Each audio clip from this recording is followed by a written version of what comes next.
We've come to the end of the line. This is our boutique that we build t-shirts and sweatshirts and you name it. We'll finish off the factory tour with an example of our heritage. This is a Climax boat. Climax was the name of a blown fuel hydro from back in the 70s.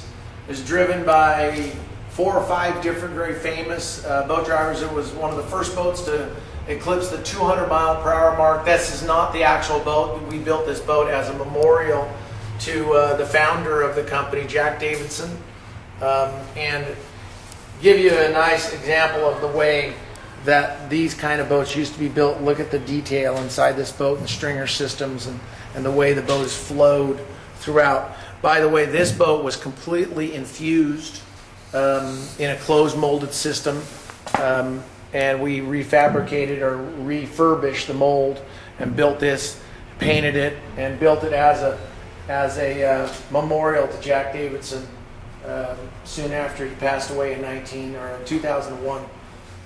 Jack is the founder, started the company in a muffler shop, building a boat for himself, and then somebody saw the boat and wanted him to build one for them, and he built one for them, and it just grew from there. This gives you some of the drivers that drove the Climax boat, 65, 68, 70, 76, 78, and it's quite a piece of history for us. This boat ran 205 miles an hour in 1972.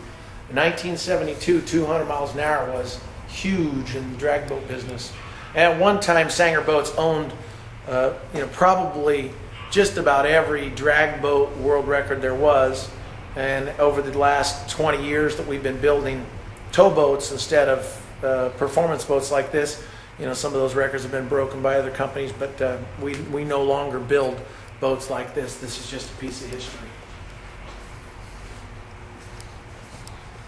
Those are some examples of some of the Sanger boats that were out there in the world. Mr. Ed and Down and Out and Wild Child, and just some really cool stuff from back in the old days.